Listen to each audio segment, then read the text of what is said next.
Ang Diyos din na mapahayag, mawala sila sa sala. May makakulinan para sa ila. Si Kristo Jesus ang mga kapakamatay. Oo, siya mo ang ibanhaw, karoon niya sa tuo sa Diyos. Siya ang mga nagpapatiloy sa Diyos para sa atin. Karoon, sino ba lang makapagmulag sa atin sa hugma ni Kristo? Ang pag-antos pala, ang kapitihan, ang paghinahon, ang hukom, ang kainulong, ang katalagman, ukol ang kamatayan. Wala si may makapakamulang sa atin. Kaysa sining ng mga butang, may bubus kita ng pagdao, paagi sa iyang naghugma sa atin. Kaya napatutugin, mawala na si may makapakamulang sa atin sa iyang hugma. Isan pa ang kamatayan, ukol kabuhi. Isan pa ang mga anghel, ukol ang lagingon ng mga punuan, ukol mga kabuhi. Isan pa ang mga butang sa karon, ukol sa kalaunan. Ang kalibutan sa ibabaw, ukol sa iyan. Wala din si butang sa kanan ng mga tinuga, na sarang kapahamulan sa atin, sa hukmas ng Diyos, naging aton, paagi kay Kristo Jesus na aton tinuloy. Ang pulong sa Diyos.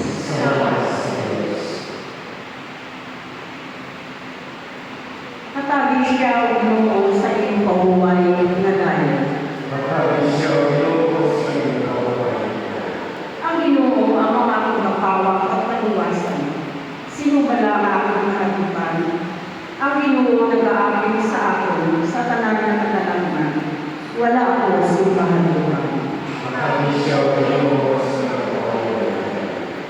Isa lamang ang utang na akong nagmamayon sa Ginoo. Isa lamang ang utang ang aking nangyayari. Ang pagpuyo sa balay sa Ginoo sa bugos ko ng pagpuyo. Ang pagpamalandong sa iya kaayo, kagang magalimpay ukod sa iya sa sunod sa iya templo. Matabi siya umunong sa iyong pabuhay. Pamati ako, Ginoo, sa akong pagpanawag sa iyo. Kaluhi ang sabda ko, O Ginoo. Magpalapit ako sa iyo. Hindi ka panakot sa akin. Matabi siya umunong sa iyong pabuhay.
Ang Ginoo yara sa inyo.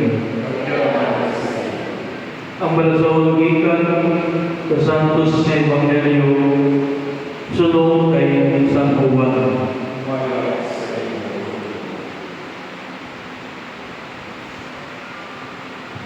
Santo nga panahon, nagsiling si Jesus sa mga Hudiyo.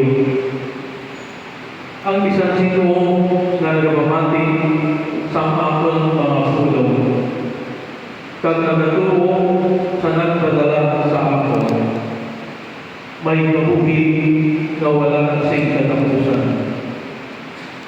Hindi na siya paghubad, kundi nagasaylo na siya alin sa kamatayan pakabuhi.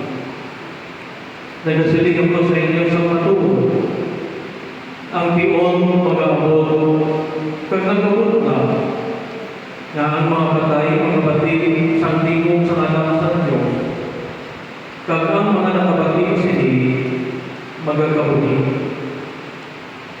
Subong nga kamay, kita mo ang kinagikanan sa gabuni. Sa umang kabagay, ginimo niya ang anak pagagikanan sa gabuni. Kag ginhatag niya sa anak ang otoridad sa tubo, kay siya mo ang anak sa tao. Hindi ka mo matingala sini, kay magabot na biyon ang tanan ng mga patay sa lulungan, makabatid ang iyatimo, kag magagawa sila sa ilang lulungan. Ang mga nakahimong si maayo, pagkabanawon ng pagkakabuhi, kag ang nagahimo sa malaw, pagkabanawon ng pagkakasibuhan. Ang Ebanghelyo ng Diyos.